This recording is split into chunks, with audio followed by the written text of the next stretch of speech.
Alright guys, so today I'm going to show you guys how to change your coils on the Cloud Beast. Now, just so you guys know, I just got it not all that long ago. I've already used all the coils that came with it. Just to try the different ones. So the coil that I am putting in it, I believe it's the Q2, has already been used, so I don't need to prime it. But for the demonstration of the video, I will show you how to prime it.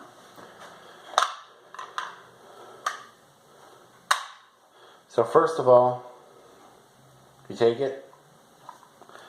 I actually do find it easier if you just remove it completely from the device. And you have this, you just take it here, grab both ends, and you twisted the top off. Now if you do have any juice in it, it's not like some where the glass kind of is suctioned to the bottom of the glass, comes right off. You can take it right off the top too. It all comes apart.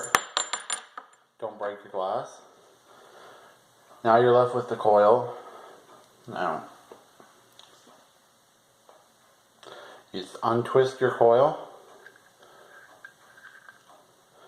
and it will come out. Now I do recommend, and I always do this, but just for the purpose of the video I'm going to skip this step. I always wash out every piece.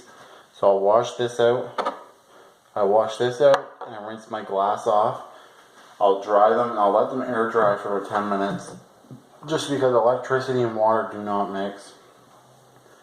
You don't want to short anything out, but you want a clean tank. You don't want to get the old flavors of the juices.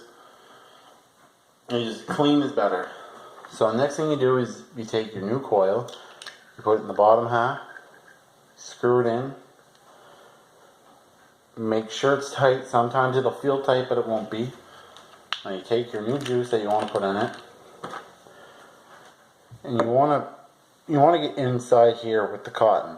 You really want to soak that in. So I go around the cotton. Don't dump it down the hole of the actual coil. Just want to go around this. I'll go around the ring here on the outside where you can actually see the white cotton. Now once you've done that, and it is for the most part soaked, well no, not for the most part, sorry. You want it soaked.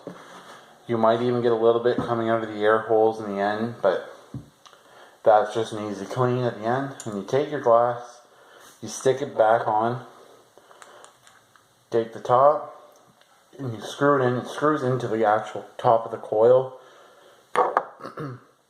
Right there. It screws in around there. Make sure you're not going in at an angle and cross-threading it. I've done that. They can be extremely hard to separate. So you just keep screwing it on. It'll get tight. You want to make sure it's snug but not too tight that when you go to change it in a week, you're going to be able to get it off. Because the heat can cause stuff to expand and shrink.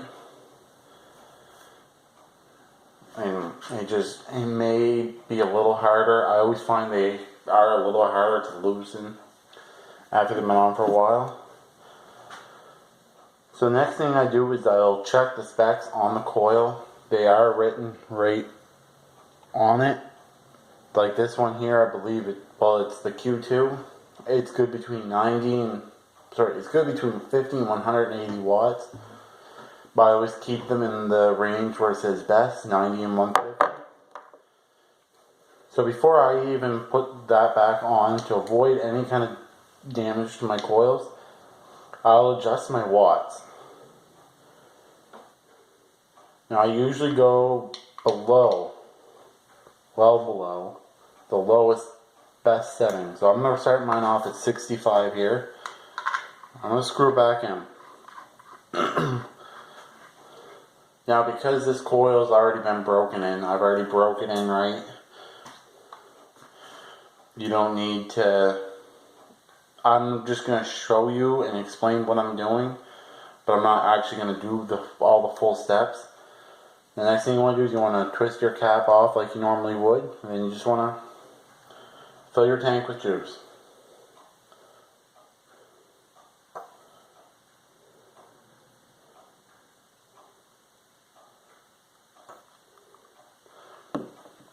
So I'm starting off at 65 watts. That's below the best range, but still within its capability range. And you want to break in that coil. I usually go about 10 puffs off of the coil at lower watts.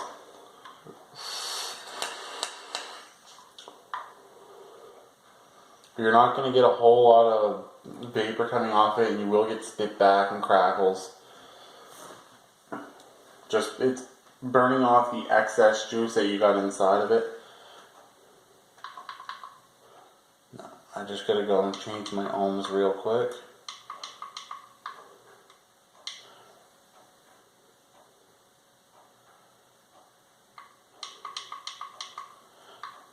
Most devices, it will automatically adjust your ohms to where it needs to be. Mine doesn't. I need to manually adjust them. Just make sure you know that it will, because you can do a lot of damage to your coil, and it's not all that pleasant.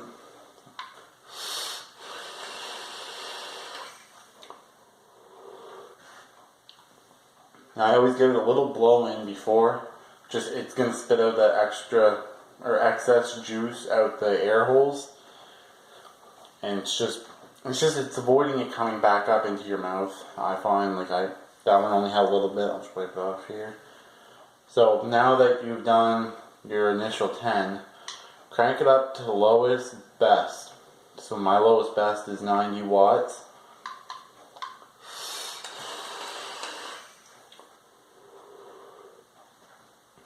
You can see that it's getting that better vapor production. And if you're tasting cotton, you will eventually get the taste of what cotton tastes like. If you're getting that, if you're getting that, to me, that means I'm running it too hot too early. So I turn it back down, keep breaking it in, do another couple, turn it back up. You gotta find that happy spot, and you will eventually find this out for yourself, and it will make it easier.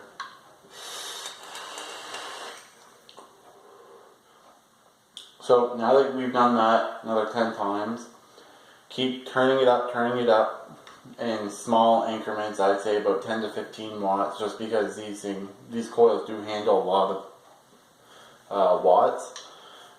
So we'll say I went to 100, then I went to 125, and maybe I decided I like it at 125, and that's where I'm going to keep it, and that's what you do.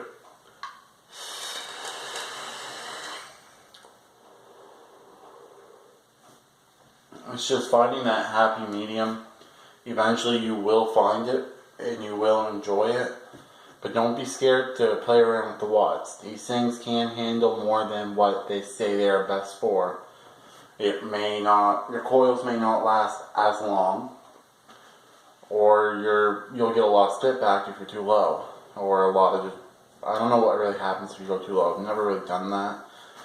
I don't picture being a pleasant vape. I just picture a lot of unburnt juice coming back up into your mouth, and to me that's just not something you want.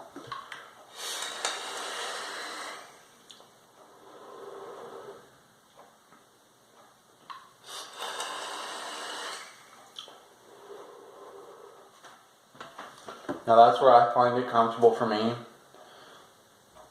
And you may find that you don't like it there, or you don't even like that specific coil.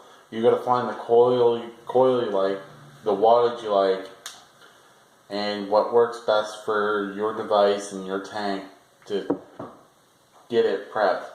I also do recommend, when you do initially put that juice on your cotton, to let it soak in for 5 minutes or so. I forgot about that step, but you put it around your ring just like normal, around the cotton. Or if you got something like this where it has 5 different coil holes, I just dump it all around it, and it'll soak in eventually. But I would let it sit for approximately 5 minutes, letting that cotton really soak in. Then I fill my tank and I let it soak in again, another 5 minutes or so. So that way you're getting the cotton holes on the outside, right there. You're getting those saturated too, and to me that's how you get the longest life out of your coils. If you don't want to do these steps, you don't have to. You can just dump your juice in and go, but you are going to get dry hits or burnt hits. It's not going to be pleasant, and you're really going to dislike your tank. And your coils will last 2 to 3 days. Now, I know with my old Clio I did that, and I literally got a half hour out of a coil, and it was toast. So it's just, you want to prolong the life of your coils as much as possible. Save money, because these coils, I know right now are running about $8-9 a coil, and that can get very expensive if you're replacing those every 2 to 3 days. You might as well just go back to smoking if you're trying to switch to this to save money.